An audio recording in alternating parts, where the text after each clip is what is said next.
Vamos a nuestro, nuestra sesión de hoy. Vamos en la tercera sesión acerca del tema de la eclesiología reformada. Y yo quisiera que me acompañe en la presentación de hoy. Un segundito para proyectarla. Ahí sí.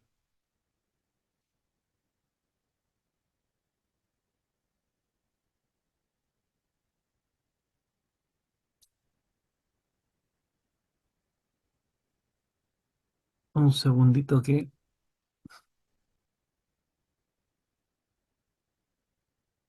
Ya. Bien.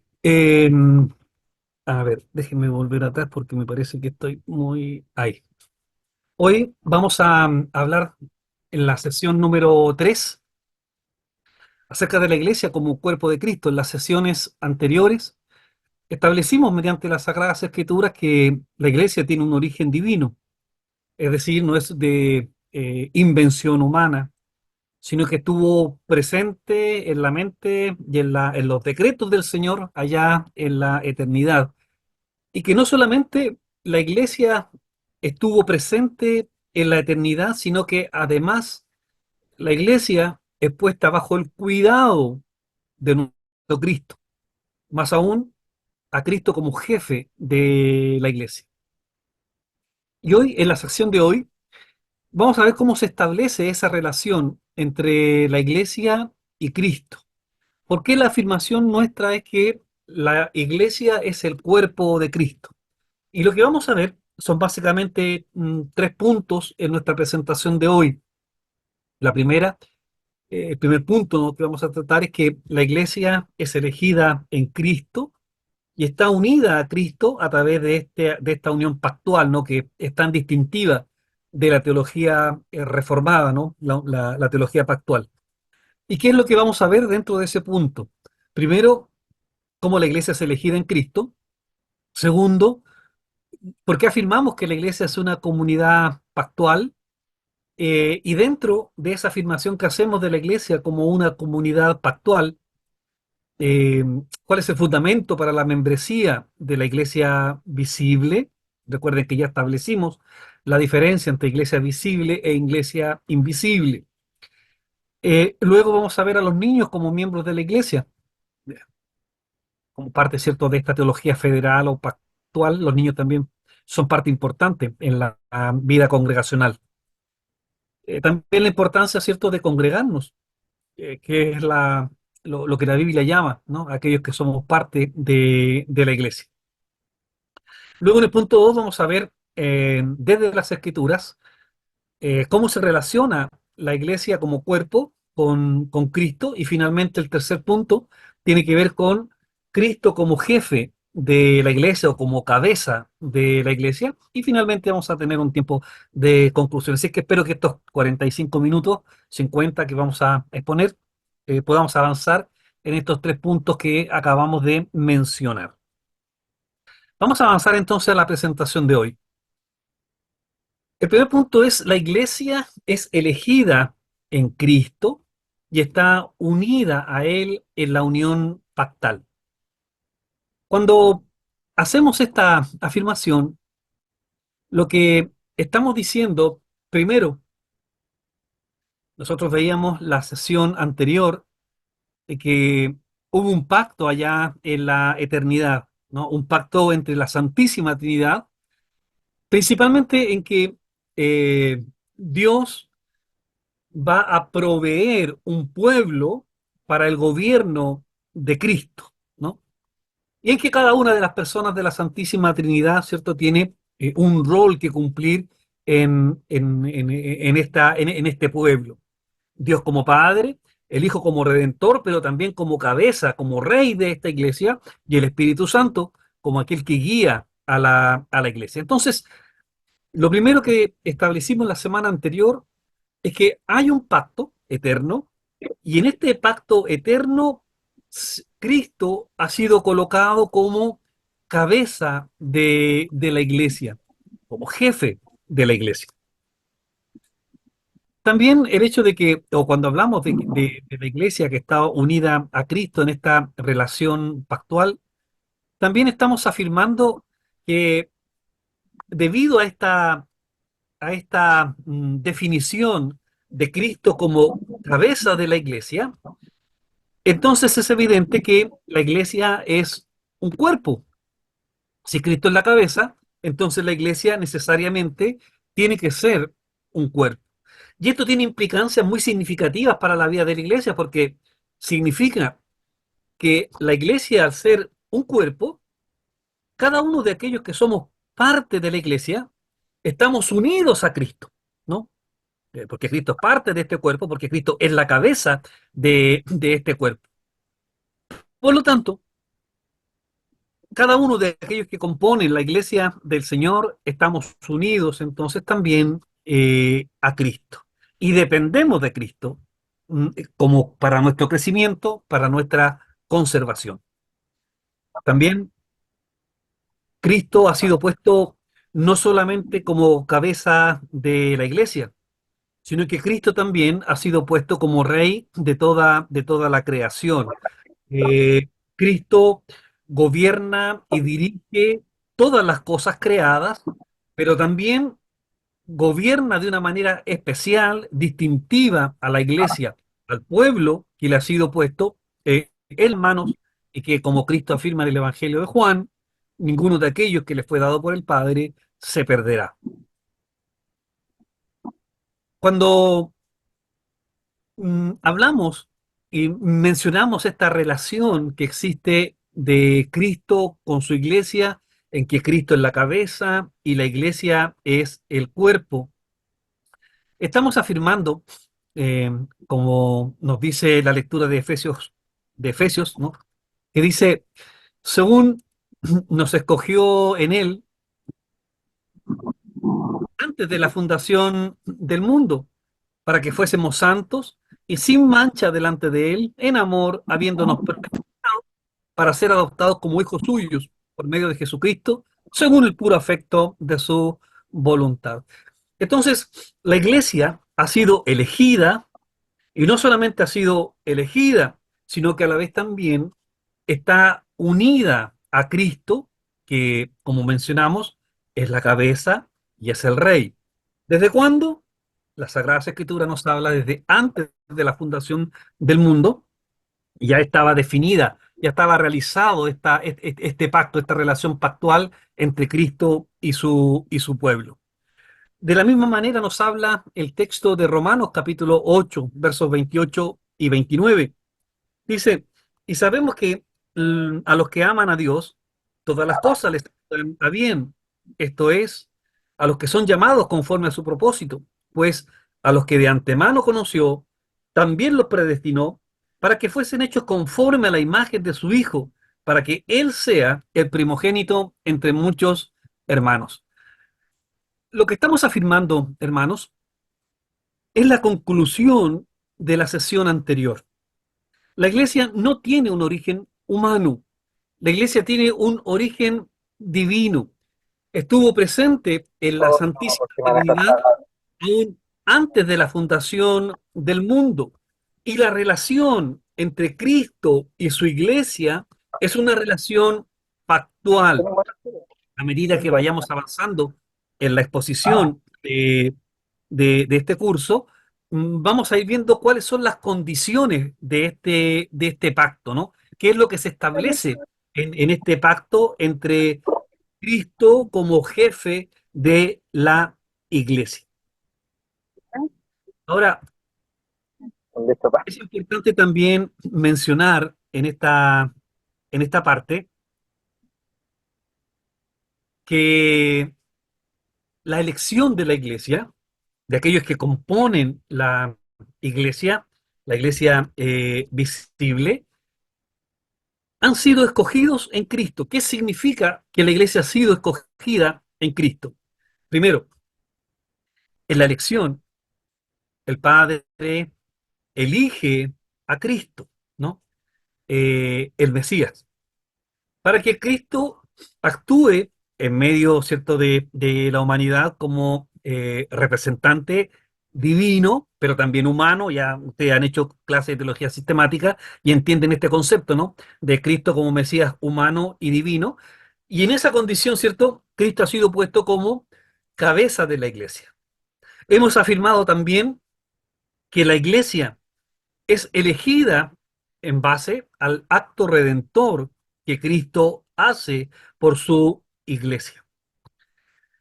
El Nuevo Testamento nos habla, eh, por ejemplo, Pablo enseña en varios textos, ahí tienen ustedes anotados dos, Efesios, Tito también, segunda, en que Pablo declara cuáles son o deja de manifiesto cuáles son los propósitos eternos de Dios, y cómo estos propósitos eternos, estos decretos eternos, se llevan a efecto en la persona de Cristo, ¿no? Cristo es el cumplimiento de todos estos decretos. Y recuerde, estamos hablando de ese pacto redentor en la eternidad entre la Santísima Trinidad, en que Dios entrega toda la creación bajo el dominio de Cristo y de una manera especial a su iglesia, también se la entrega a Cristo para que Cristo sea rey y gobierne esta iglesia. Por lo tanto, Cristo es el centro y el objeto de todos los propósitos de Dios.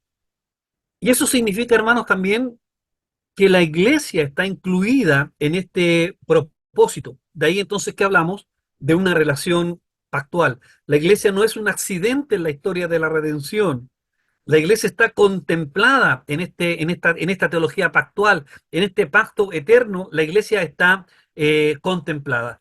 Y esto, hermanos, es muy importante porque cuando afirmamos, según las escrituras, de que la iglesia está contemplada desde la eternidad, que es parte del cumplimiento de los decretos del Señor, significa que la iglesia es muy importante.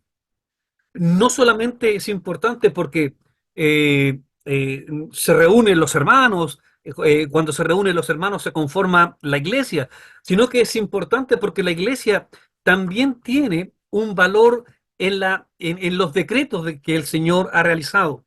De ahí la importancia que tiene no solamente la iglesia como un concepto, sino también lo que hace la iglesia, lo que debe hacer la iglesia, ¿no? También es parte de esta teología pactual. También en en esta elección de la iglesia en Cristo, se hace parte a la iglesia de los beneficios, ¿no? Del triunfo de Cristo. Por ejemplo, Cristo dice en las Sagradas Escrituras que heredará todas las cosas, ¿no? Que será recompensado por el Padre con el gobierno de todo el universo y de toda la tierra. Por lo tanto, la iglesia de Cristo también es participante de esas promesas. La iglesia de Cristo también será recompensada, no por nuestras obras, por cierto, ¿no? Sino que por la obra de Cristo. Y que además la iglesia también heredará juntamente con Cristo todo aquello que el Padre haya dispuesto para la segunda persona de la Santísima Trinidad, que es nuestro Cristo. Entonces, en el primer punto, hemos establecido que la iglesia, al estar unida a Cristo y Cristo siendo el objeto de los beneficios, eh, del hecho de que Dios en sus actos descriptivos haya puesto a todo el universo bajo los pies de Cristo, la iglesia también, entonces, al ser parte al tener a Cristo como cabeza de la iglesia y formar un solo cuerpo, la iglesia también entonces heredará las promesas realizadas a Cristo. ¿Y por qué? Y aquí llegamos al segundo subpunto de esta primera parte, que nos habla de la iglesia como una comunidad del pacto. Y para aquellos que son de teología reformada, presbiteriana, no les resultará difícil, ¿no? Entender este concepto de la teología pactual. Eh, Para aquellos que no son reformados, que no tienen un acercamiento a la teología pactual, eh, quisiera mencionarles que el hilo rojo, el hilo conductor, el fundamento para entender toda la teología de las Sagradas Escrituras se fundamenta en la teología del pacto. ¿Qué es la teología del pacto? Básicamente, en una sola frase, Dios se declara como nuestro Padre, Cristo como nuestro Rey y la Iglesia como su pueblo. Ahora, Este, este pacto tiene implicancias sin duda para la vida de la iglesia porque significa también que la iglesia se transforma entonces en una comunidad de hombres y mujeres que son parte de este pacto eterno. Veamos algunas características. Primero, la iglesia es un cuerpo pactal. Ya hemos mencionado que es pactal porque está dentro de este pacto que Dios establece con su pueblo y en que cada uno de los llamados a ser parte de esta iglesia estamos unidos a Cristo, ¿no? Y esto es lo que le da sustento a la iglesia de Cristo. Esto es lo que le da validez, esto es lo que le da la perseverancia a la iglesia, esto es lo que sostiene a la iglesia. El hecho de que seamos un cuerpo con Cristo, ¿no? Siendo Cristo, por cierto, nuestra cabeza. Y aquí, como un segundo subpunto, una cosa muy importante. La verdadera iglesia siempre estará unida a Cristo, pero no solamente estarán unidos a Cristo, sino que además entre los miembros que componen esta comunidad estarán unidos también entre sí.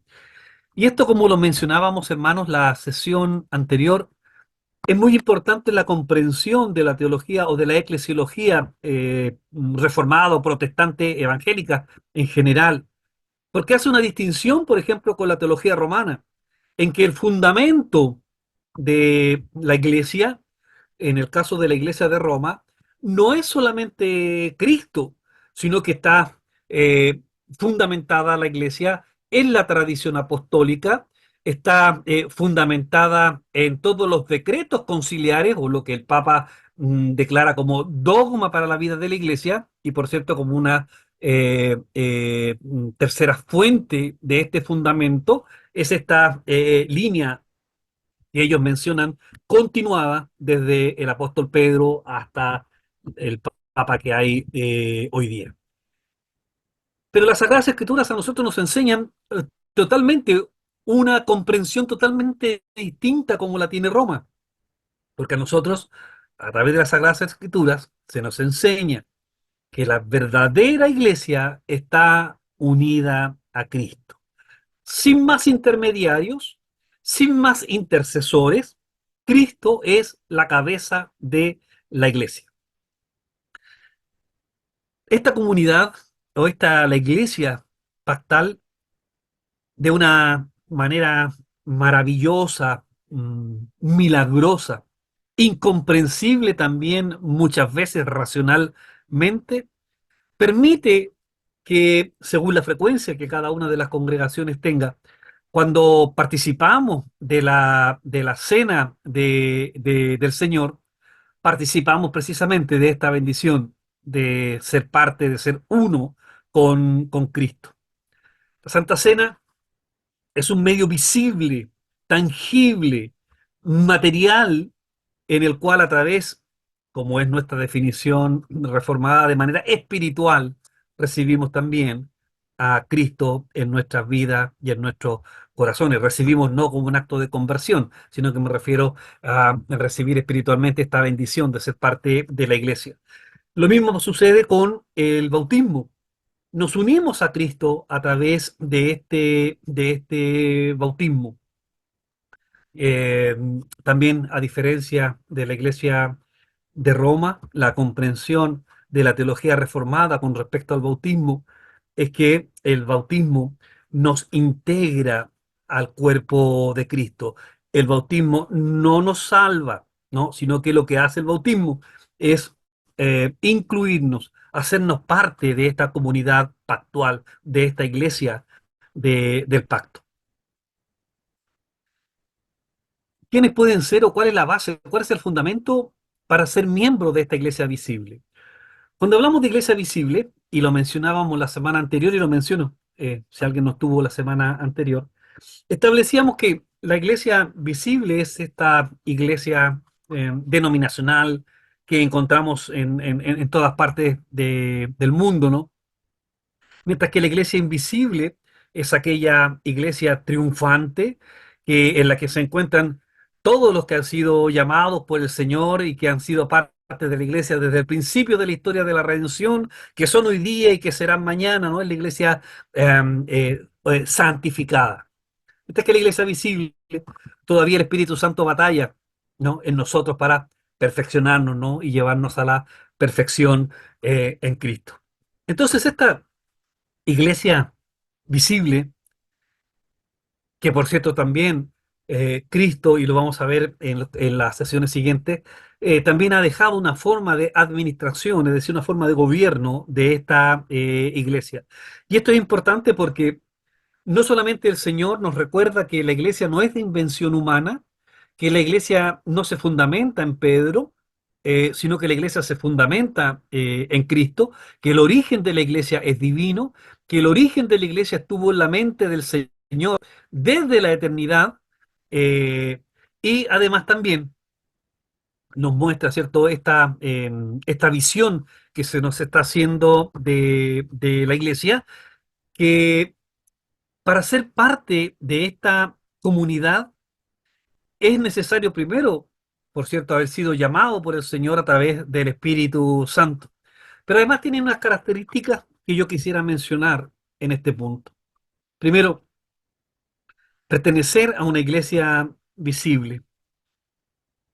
El libro de los Hechos, hermanos, es muy claro cada vez que lo leemos que el requisito, una vez que el Espíritu Santo obra en nuestras vidas, en nuestros corazones, y nos lleva a la fe, y nos convence de nuestro pecado, y entonces vamos a Cristo y imploramos su perdón, el paso inmediato es el bautismo.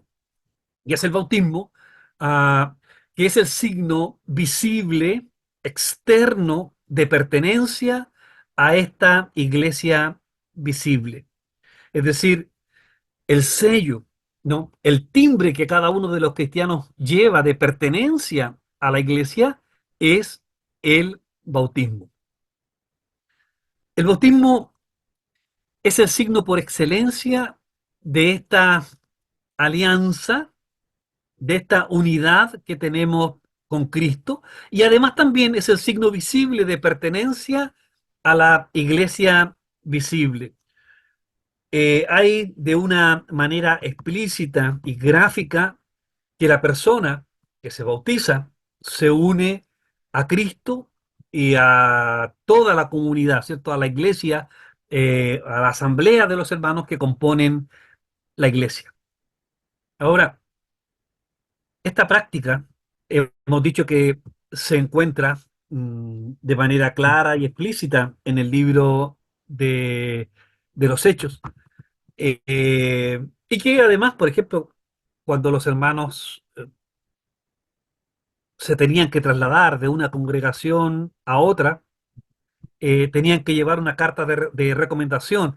Pero más allá de la carta lo que afirmaba es que el portador de ese documento era una persona que se había bautizado y por ende era una persona que formaba parte de la comunidad de Cristo, ¿no? De la comunidad pactual.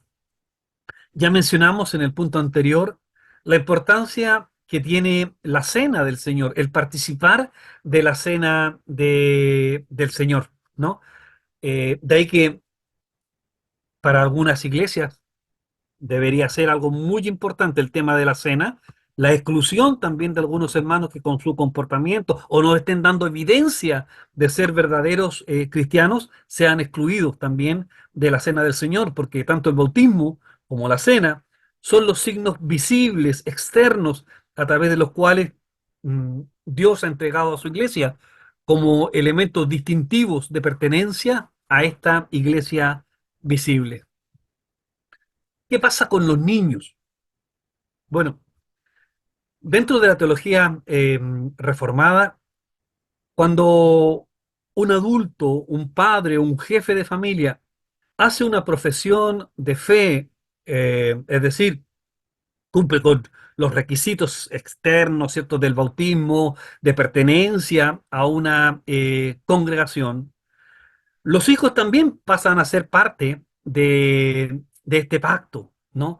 También el jefe de familia, recuerden, la teología reformada es una teología federal de representantes, así como Cristo es nuestro representante ante Dios, cada varón es representante de su familia frente a Cristo. Por lo tanto, cuando un varón se convierte, una madre se convierte, ha sido llamada al Señor, los hijos también pasan a ser parte de esta comunidad y por lo tanto también, en el caso de las iglesias reformadas, bautizamos también a nuestros hijos, ¿no?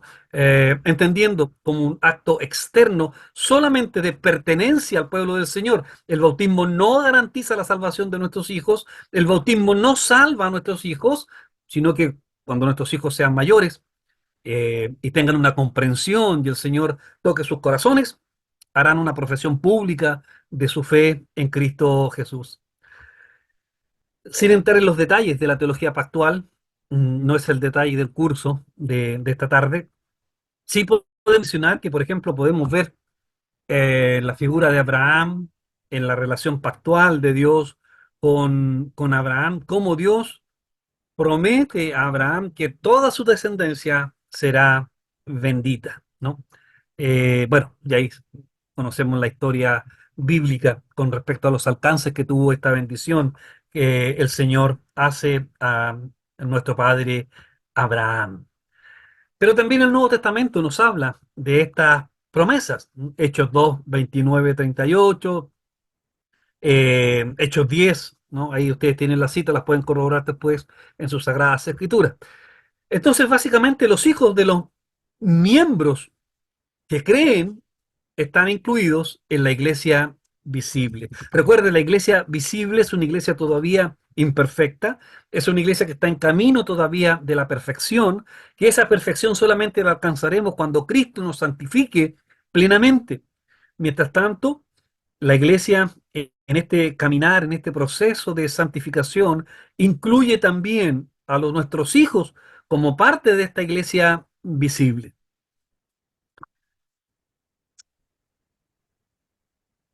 Pero no solamente nuestros hijos forman parte de esta comunidad pactual y gozan de los beneficios y las bendiciones de ser parte de la iglesia de Cristo, sino que además tiene un sentido la iglesia de Cristo. ¿Y cuál es el sentido que tiene la iglesia de Cristo? Bueno, congregarnos. ¿Y congregarnos para qué? Bueno, eso ya es parte de la teología sistemática, pero para qué se congrega la iglesia? La iglesia se congrega con un solo propósito, que es el de alabar, santificar y glorificar el nombre del Señor.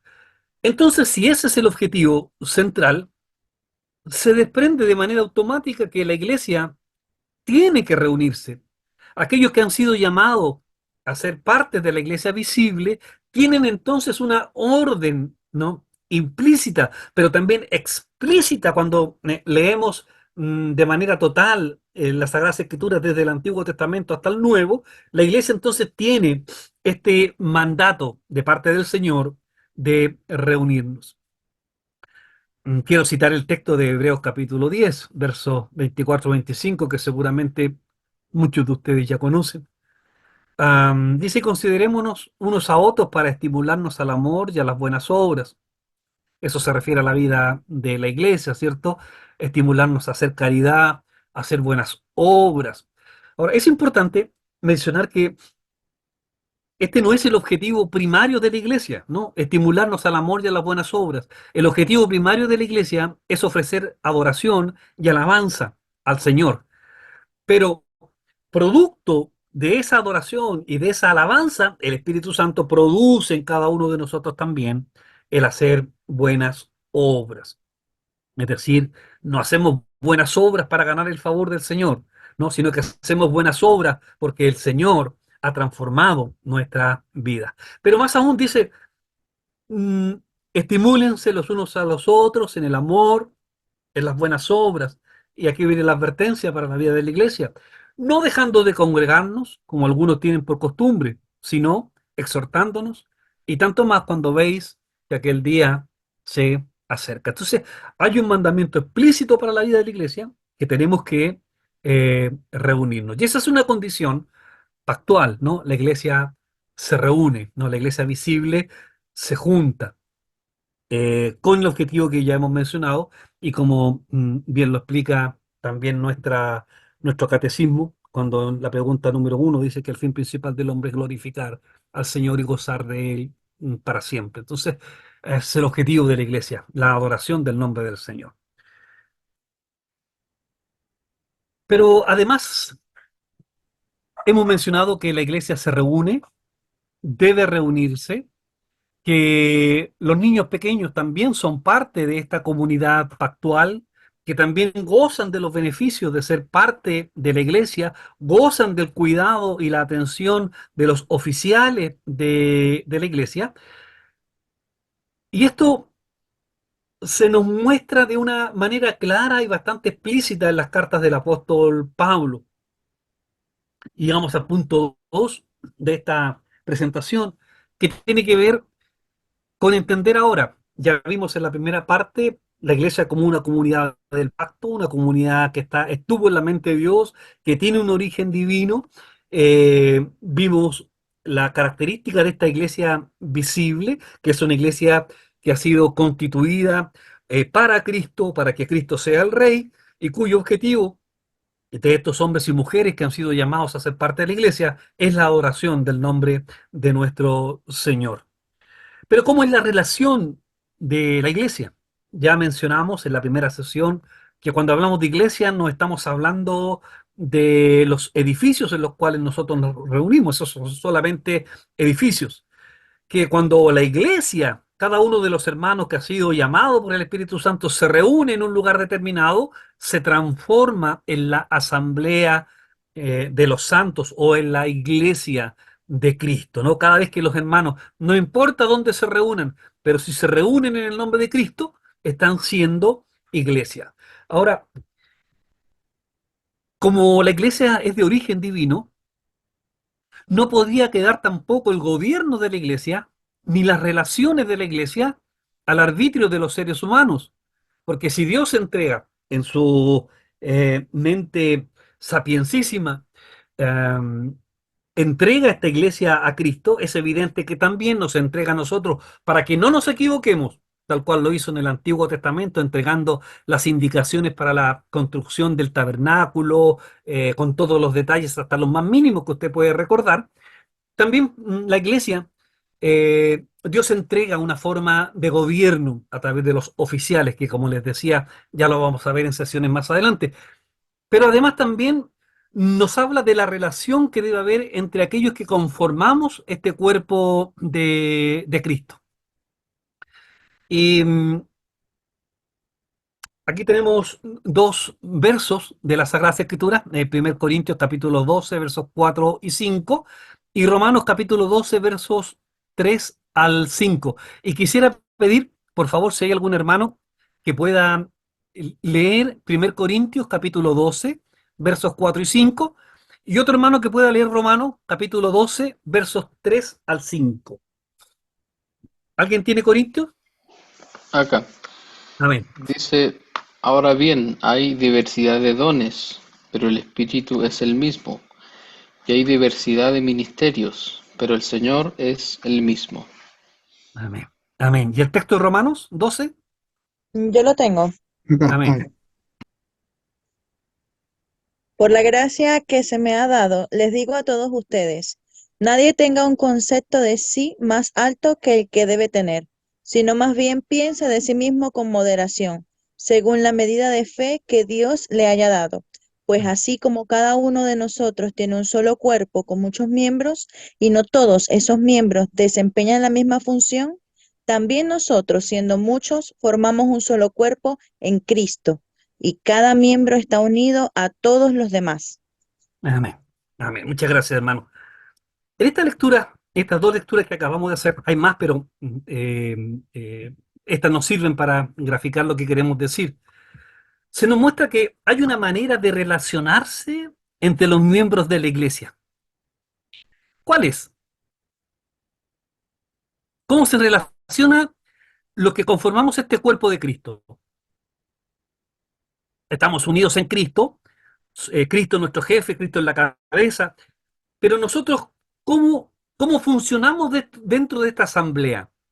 ¿Qué ha dado el Espíritu Santo para nosotros? Dones.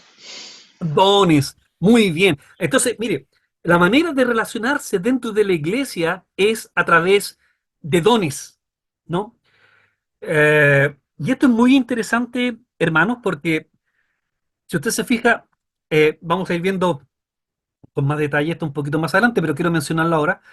Si usted se fija, este cuerpo de Cristo, ¿no? Que es como Pablo lo está describiendo en ambas cartas que nosotros acabamos de leer, tiene una manera de relacionarse. Dice Pablo, y voy a parafrasear lo que él dice que somos un cuerpo, pero dentro de este cuerpo dice que somos muchos miembros. Esto quiere decir claramente que Pablo está diciendo que dentro de la iglesia no todos tienen las mismas funciones, ¿no? Que todos somos llamados a la iglesia, visible, con un don, pero no todos somos llamados a lo mismo, ¿no? Esto es lo que le da dinamismo a la vida de la iglesia. Vamos a ver, por ejemplo, cómo el autor de este texto que estamos leyendo eh, explicita, ¿no? Esta forma de relacionarse de parte de la iglesia. Primero dice, cada miembro es uno, es decir, cada miembro en Cristo, esta unidad con Cristo no está en discusión, ¿no? Cada uno de nosotros hemos sido llamados en Cristo a ser parte de la iglesia. Pero el hermano, la persona, ¿cierto? Que también es parte de esa asamblea, que aquel que se sienta al lado nuestro, al frente, atrás, también goza de esa unidad en Cristo. También ha sido llamado por Cristo. Y por lo tanto, la pregunta que tenemos que hacernos es cómo nos relacionamos entre aquellos que hemos sido llamados por Cristo, porque Pablo dice, sí, todos somos parte de este cuerpo, pero todos tenemos funciones distintas dentro de este cuerpo. Y dice el autor de nuestro texto en el punto segundo, dice, a pesar de que todos son uno en Cristo, Cristo ha dotado deliberadamente a cada creyente de una manera única. Cada individuo es una persona con sus propios dones únicos y también ministerios. Entonces el autor dice, por cierto, basado en las Sagradas Escrituras, dice que Cristo deliberadamente, es decir, sapiensalmente, Cristo ha dotado de dones a los miembros de la iglesia para que de esta manera, ¿cierto? La iglesia se nutra, crezca. Vamos a ver por qué se nutre y por qué la iglesia crece. Y que además dice que todos los que hemos sido llamados a ser parte de la iglesia, eh, hemos sido dotados de dones y ministerios que deben ser ciertos por puestos al servicio de la iglesia. Y hay varias listas, ¿no? De los dones que el Señor ha entregado a la iglesia. Eh, bueno, no los vamos a leer ahora, pero usted entiende y conoce que hay varios pasajes en las Sagradas Escrituras que nos hablan acerca de cuáles son estos dones. Y quizás el más claro, el más explícito, es el que tenemos en Corintios, ¿no? En 1 Corintios capítulo 12, a partir del verso 28 en adelante. Y ahí se nos mencionan a lo menos 8 dones para la vida de la iglesia. ¿Alguien tiene el texto? 1 Corintios capítulo 12, verso 28,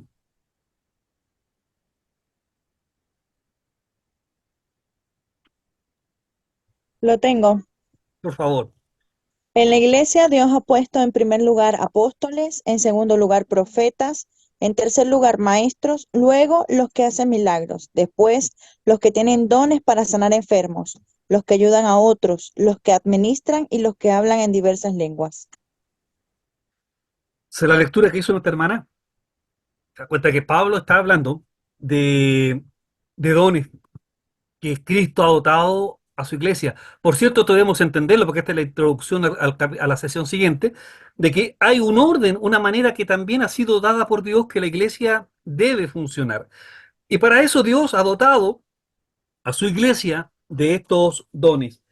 En el mismo capítulo 12 que acaba de leer nuestra hermana, si usted retrocede un poquito más y va, por ejemplo, al versículo eh, 8, dice, porque a este es dada por el Espíritu palabra de sabiduría, a otro palabra de ciencia, a otro fe, a otro dones de sanidad, a otro hacer milagros, a otro profecía, a otro discernimiento, a otro diversos géneros de lenguas. Hay otros textos, ¿no?, que usted lo puede complementar en Efesios, Primera de Pedro, también encontramos una lista de dones, pero básicamente lo que queremos decir es, Dios ha dotado a los miembros de esta iglesia visible de dones y ministerios, que es la forma en que nos relacionamos nosotros como iglesia. El autor dice en el punto 3 de la lámina que ustedes están mirando, dice, en el uso de los dones únicos de cada uno de los cristianos se ministran a sí mismos y entre sí, ¿no? Es decir, son puestos para la vida de la iglesia, tienen utilidad solamente para la vida de la iglesia, funcionan solamente dentro del contexto de la iglesia. Ahora, y esto es importante, porque dice que los dones recibidos deben utilizarse. ¿Dónde? Dentro del cuerpo, de forma mutua, complementaria, para dar gracia de Cristo a todo el cuerpo. Y esto me parece que es interesante, hermano, para analizar. El hecho de que Dios haya dotado a su iglesia, a los que componemos la iglesia del Señor, de dones. Y esos dones dice que son para alimentarnos, para fortalecernos, uh, para ayudarnos a crecer mutuamente. Es decir, los dones se dan solamente dentro del contexto de la iglesia de Cristo. Y la manera que el Espíritu Santo actúa a través de ellos, ¿cierto?, nos va fortaleciendo. Hay varios dones que son mencionados acá, y si hacemos una lista sumando todos los textos en los pasajes donde aparece, tal vez podamos sumar una decena, tal vez 12 dones que el Señor ha provisto para la vida de su iglesia. Esto también dice el autor en el punto número 5. El diseño hace dependiente a cada miembro de los dones de los demás miembros. Por eso decimos que no hay independencia en la iglesia.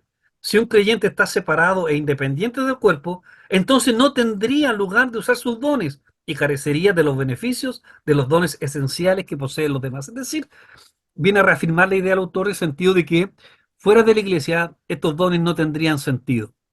¿Qué sentido tendría fuera de la iglesia, por ejemplo, el don de la exhortación, el don de hablar en lenguas, por ejemplo? ¿Qué sentido tendría fuera de la iglesia? Por lo tanto, los dones que el Señor da a la iglesia visible son aplicables solamente dentro del contexto de la iglesia y que tienen como objetivo el fortalecimiento, la comunión y el crecimiento de los miembros de la iglesia.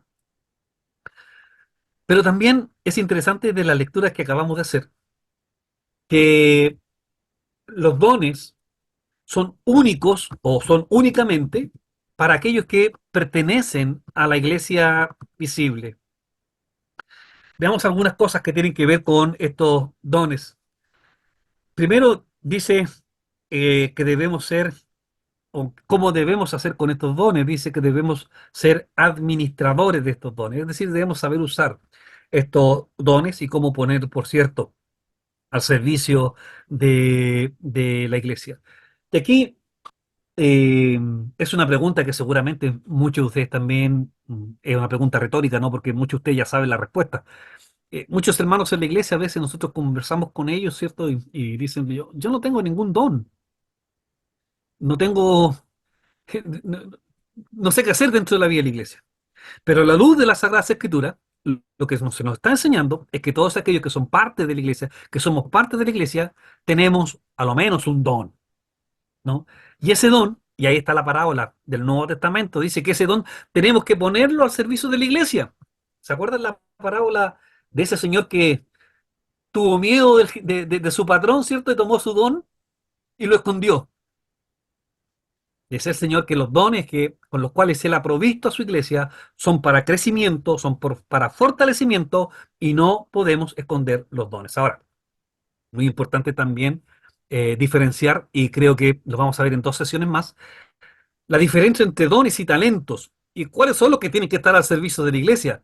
¿Son los dones que tienen que estar al servicio de la iglesia o son los talentos naturales que cada uno de nosotros, bueno, que Dios también los ha puesto en cada uno de los seres humanos, pero qué es lo que Dios pide que pongamos al servicio de la iglesia? ¿Los dones o los talentos? Hay una diferencia, por cierto, ¿no?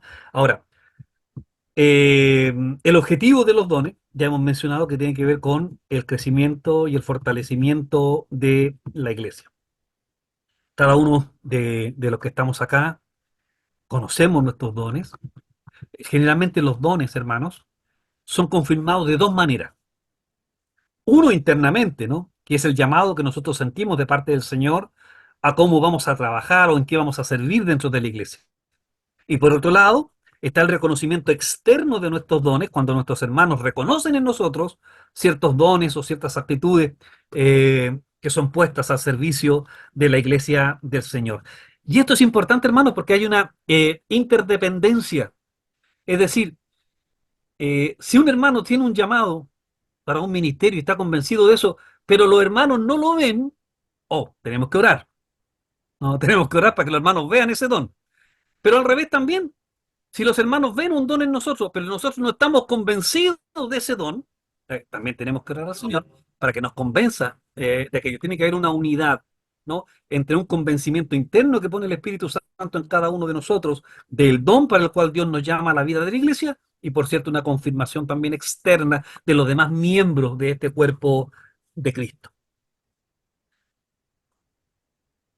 Hemos mencionado que los dones tienen como objetivo para que la iglesia de Cristo pueda crecer, para que crezca en unidad, en fe y en conocimiento del Hijo de Dios. Y son tres cosas importantes, si usted la puede analizar, hermanos.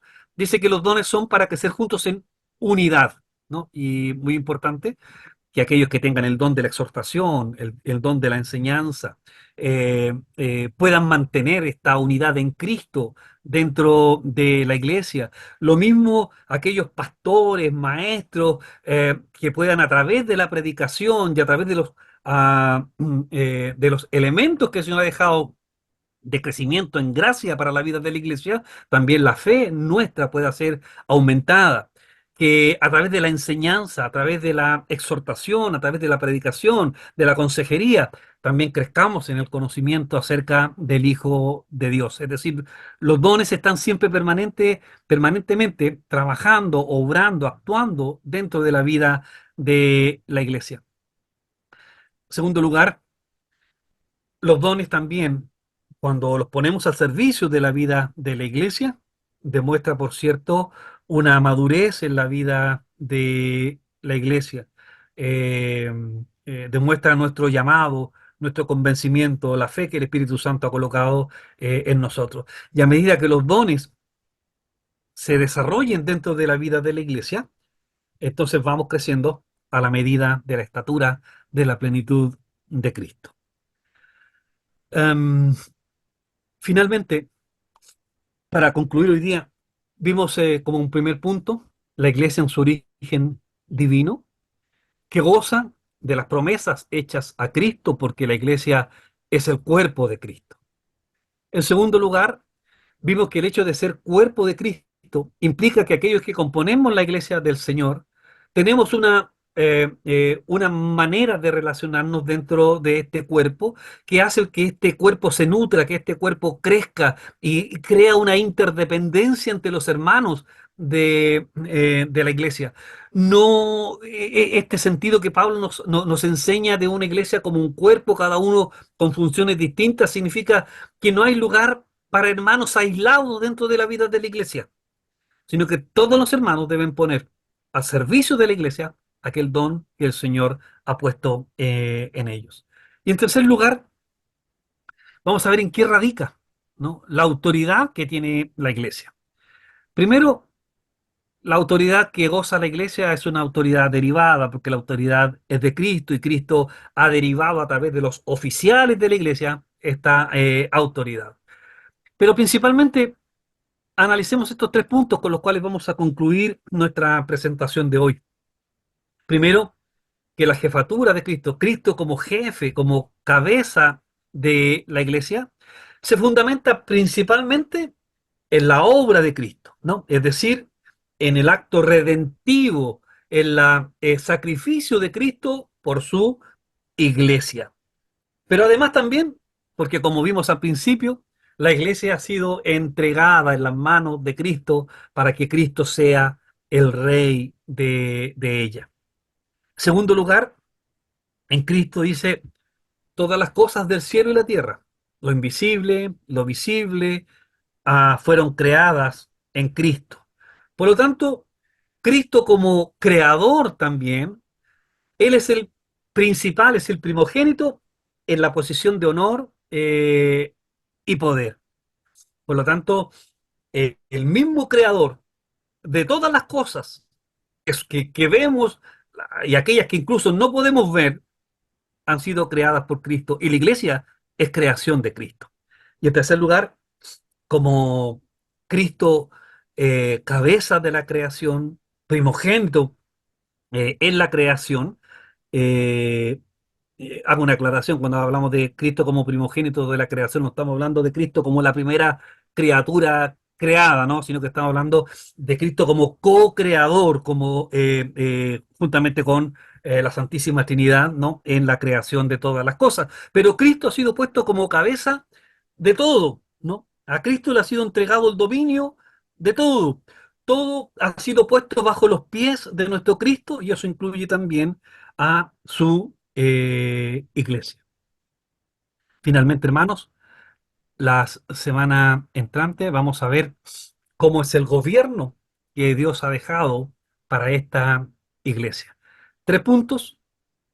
La iglesia es de origen divino, que nace en la eternidad, en que cada una de las personas de la Santísima Trinidad se comprometen en un pacto eterno, uno como padre, otro como redentor y jefe de la iglesia, y otro como guiador y sostenedor de la iglesia de Cristo. Segundo lugar, que la relación de la iglesia con Cristo es una relación pactual, es una relación que incluye a los miembros de la iglesia y que los miembros de la iglesia tienen una forma de relacionarse y que aparte de los medios comunes de gracia, como es la predicación, la palabra, la oración, la cena, el Señor también ha entregado los dones a los hermanos que componen la iglesia para crecimiento y sustento de la iglesia. Y en tercer lugar, la autoridad que tiene la iglesia es aquel eh, que es creador de todo, que es la segunda persona de la Trinidad, y de ahí entonces el poder, ¿no?, comillas, ¿no?, que tiene la iglesia del Señor. De esta manera, hermanos, termino mi exposición de hoy. La semana entrante vamos a continuar con la forma de administración de la vida de la iglesia. Y como siempre, hay un espacio para preguntas, comentarios, si hay alguna pregunta que pueda responder. Es el momento, hermanos míos. Pastor, yo entré recién a esta clase. Hermano Giovanni, saludos. Saludos, pues qué gusto Eh, conocerles. Fantástica clase. Yo entré recién, me perdí las dos primeras, pero ya hice los cuestionarios, hice todo. amén. Bien aplicado. El Así, hermano Giovanni él está estudiando en Minsk, internacional, ¿no? sí, Y a partir de ahora, ¿cierto? Va a estar con nosotros, así, porque le dice que le gusta estar con los chilenos, ¿no? Así que no, es que le damos la igual es como, bienvenida a nuestro es, po- hermano es poco Giovanni. impersonal. Entonces, Eh, acá estoy con hermanos míos, pues, entonces, amén, amén. Estamos más muy cercanos. diferente, la verdad, muy diferente. Sí. Sí, Gracias, hermano, muchas gracias por aceptarme. bienvenido, hermano Giovanni. Bien, ¿algún comentario, hermano? ¿Alguna pregunta? Ay, Hermano usted, Orlando. en la, parece que la primera clase yo noté que dijo usted que en la tercera clase a dar un trabajo que se dará un informe de lectura, debe ser de liderazgo bíblico, que se dará en la tercera clase, algo así. Sí, sí, Ah, ya. sí. Algo tengo notado. Sí, en la tercera clase dijimos que íbamos a dar el trabajo final, ¿no? ¿Se Ah, ya, acuerdan a ver. ustedes? Para que ya empezaran a prepararlo. Es que eso lo tenía Eh, notado yo aquí. sí, el trabajo final que vamos a hacer consiste en un trabajo un poco difícil, ¿no? ¿Por qué es difícil? Eh, Porque la idea es que usted, el texto de, de lectura complementaria que tenemos, aparte de ir haciendo su informe de lectura, que ya vimos el formato y todo, usted pueda plantear en 5 hojitas, ¿no? En 5 hojitas, anótelo ahí, en 5 hojitas, cómo estas 8 sesiones que vamos a ver nosotros reafirman su concepto de iglesia o cómo lo cambia. ¿Ya? Esa va a ser la pregunta sobre la cual ustedes van a trabajar para su trabajo final. ¿Cómo estas 8 sesiones que nosotros vamos a ver reafirma nuestro concepto de iglesia o lo cambia? ¿En qué lo cambia? ¿No? Ese va a ser el trabajo final. Solamente 5 páginas, independiente, ¿cierto?, del informe de lectura que ustedes tienen que entregar del texto. El texto también tiene un formato, ¿ah? La lectura, para que no estén haciendo resúmenes, es bastante más sencillo para la lectura que ustedes puedan realizar. ¿Dónde está eso? Debería estar en la página al principio. Déjenme mirar porque no. Ah, pero no puedo salir de acá. Pero si no está, lo voy a subir, porque hay un formato para este curso especial de las lecturas. Que a mí me El cuesta formato entender está cuando, arriba. cuando dice esto, me cuesta entenderlo. O sea, lo que hay que hacer en 5 hojas, un resumen, entiendo que, pero de estas lecciones, de las 8 lecciones, no de no de otros libros, de otros escritos, No, nada. no. Es de De esto. estas, porque los informes de lectura son una cosa, ¿cierto? Entonces, ¿qué es lo que vamos a hacer? Usted, a cada sesión que vamos terminando, usted va desarrollando los cuestionarios. Al final, eh, yo quiero saber, como expositor del curso, si estas 8 sesiones reafirmaron su concepto de la iglesia. Usted me dice, escribe, estas 8 sesiones, sí, es lo que yo pensaba, por esto, por esto, por esto, de acuerdo a la Sagrada Escritura. Ok. Si en algo cambia, o está en contra de algo que ha sido expuesto, ponga, yo esto pienso que, de acuerdo a las Sagradas Escrituras, tiene esta forma de interpretación, ¿no? Estamos hablando de la eclesiología reformada. ¿Qué incluye la eclesiología reformada? Origen, forma de gobierno y adoración, ¿no? Son los 3 puntos principales que vamos a revisar. Estamos ahora, ¿no? Acabamos de terminar el origen, estamos ingresando ahora organización o administración de la iglesia y luego vamos a terminar con adoración reformada. ¿Alguna duda, hermanos míos? ¿Una consulta más que pueda responder? ¿Quedó claro? Pastor, Claro, por acá. Ujú. buenas noches. Buenas noches, hermano. Eh, Saludar también a todos los hermanos que están en la clase. También me incorporo hoy día. Eh, Derechamente no alcancé a escuchar, o a lo mejor no estaba pendiente cuando usted preguntaba qué es lo que finalmente se reparte en el cuerpo de Cristo, los dones o los talentos. No lo concluyó. Sí, no, lo que dije es que lo que se pide a los miembros de la iglesia es poner nuestros dones al servicio de la iglesia. Los talentos, que son dados por Dios de manera generosa en su gracia, ¿cierto?, a todos los seres humanos, no son demandados para la vida de la iglesia, ¿no? Lo que sí es demandado es que nuestros dones sean puestos al servicio de la iglesia. Y hay que hacer una diferencia entre dones y talentos. Ya establecimos cuáles son los dones. Los que dice la Sagrada Escritura y está en la lista, ¿cierto? Esos son los dones. A la vez esos dones, ¿cierto?, producen también frutos, ¿no? Que también la Biblia nos da el listado de esos frutos. ¿Qué es lo que decimos por talentos? Por ejemplo, un talento, un escultor, un pintor, es un Artista. talento, pero ellos no están necesariamente llamados a la vida de la iglesia a colocar esos talentos a la vida de la iglesia, ¿no? Pero sí los dones son obligatorios. Esa es la diferencia que quise establecer, hermano Eleazar. Ya, ¿eso significa que la música podría ser considerada talento? No, a ver, hay cosas que son, en el Nuevo Testamento, nosotros no encontramos un libro como Levítico, por ejemplo, en donde está todo detallado, ¿no? Hasta los instrumentos musicales que se deben tocar en el templo. En el Nuevo Testamento no está. Pero sí hay cosas que traspasan en la adoración que sí podemos ver de la lectura del Nuevo Testamento, que cosas no cambian, que cosas permanecen. Cuando Jesús se encuentra con la mujer samaritana, capítulo 4 de Juan, le dice a la samaritana que de ahora, en la plenitud de Cristo, la adoración ya no va a ser más en el templo, ni con la forma del templo. Por lo tanto, todo lo que se hacía en el templo queda obsoleto, porque a partir de ahora en adelante ese Cristo se adora en espíritu y en verdad, ¿no? Por eso decimos que todos los elementos rituales del Antiguo Testamento ya no corren en la adoración nueva. Toda la liturgia no corre para el Nuevo Testamento. Pero hay cosas que sí podemos ver en el Nuevo Testamento como prácticas de la iglesia y que debemos, y que son normativas para nosotros, porque es la práctica de la iglesia. Y dentro de esas, por cierto, está el canto, la adoración. Es parte de la adoración. La oración, la predicación, la visitación, las ofrendas, ¿no? Son parte de lo que hacía la iglesia neotestamentaria y es nuestro modelo. Ahora, cuanto a los hermanos que tienen el talento de la música, no necesariamente son llamados a colocarla al servicio de la iglesia, porque es un talento. Lo que ha sido puesto para la iglesia son los dones. Eso es lo que nos va a demandar el Señor, los dones. En el sistema presbiteriano, cada consistorio verá si coloca un instrumento, dos instrumentos, qué clase de instrumentos para la adoración.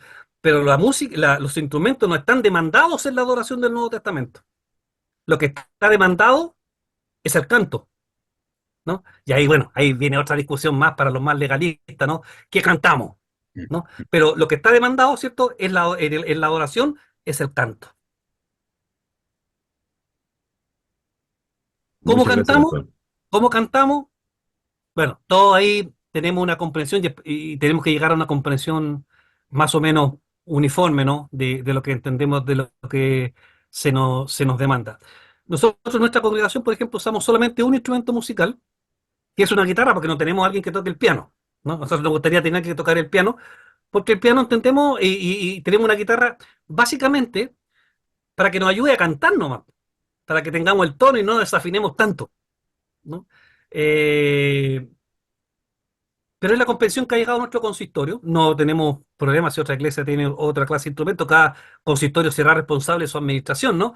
Pero no es el tema qué instrumento, sino que el tema es cantar. Y eso sí tenemos que demandarlo en la adoración. Si hay instrumento o no hay instrumento,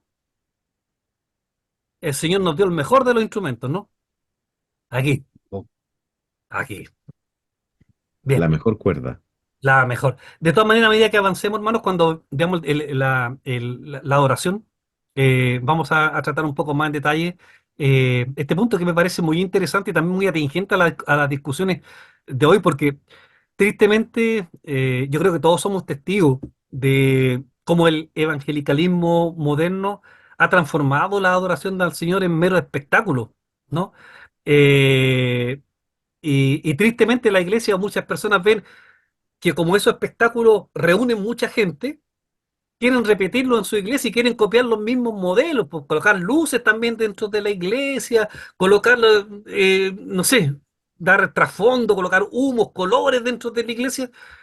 Pero eso no es lo que está demandado, no es necesario. Lo que está demandado para que la iglesia crezca es que todos los hermanos pongamos nuestros dones al servicio de la iglesia. Cuando dejamos, por ejemplo, en el caso de la música, ya que estamos hablando de eso, cuando dejamos que sea un grupo, llamémoslo un ministerio de la música, o un grupo de músicos, cuando dejamos que ellos, ¿no?, sean los que den ánimo a la iglesia, los que guíen la adoración, estamos renunciando al mandamiento del Señor de que debemos adorar toda la iglesia, ¿no? Y dejamos en manos de ellos los dones que el Señor ha puesto para cada uno de nosotros y ponerlo al servicio de la iglesia.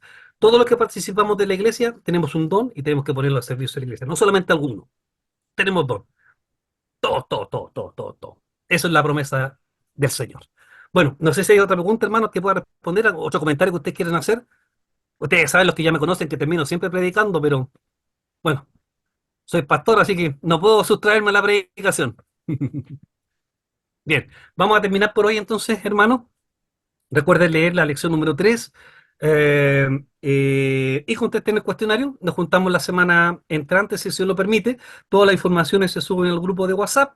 Siempre mi WhatsApp está disponible para recibir sus respuestas. Si no contesto de inmediato, respondo en la tardecita, así que no se preocupen. Y si no respondo, insístame, ¿no? No tengo problema en eso. Vamos a terminar entonces, hermanos, con una oración, dando gracias al Señor por este tiempo. Mira, hermano Rolando, por favor, si puedes guiarnos en una oración para dar gracias al Señor por este tiempo. ¿Hay audio? Sí. Sí, Señor nuestro Dios, bendito Padre que está en el cielo, agradecidos enormemente, Señor, estamos cada día, Señor, que nos juntamos un grupo de sus hijos en este momento a estudiar su palabra. Le damos gracias porque usted, Señor Espíritu Santo, ha puesto en nuestro corazón el deseo, Señor, para poder cada día ser más fieles, Señor, para conocerle mejor a usted, Señor, y también para colocar al servicio de la iglesia nuestros dones, Señor, ya sea en este caso aprender para enseñar, Señor, para exhortar. amén, Padre, gracias, gracias por el privilegio que tenemos, Señor, de poder alejarnos de nuestra rutinaria vida, Señor, para estar unidos en Cristo y en el Espíritu Santo, como es en este momento. Le rogamos que todo esto, Señor, usted ayude, Señor, y que el Espíritu Santo permita que sea fructífero en nuestras vidas, Señor, y que podamos aplicarlo, Señor. En el nombre de Jesús le damos gracias. Amén. amén.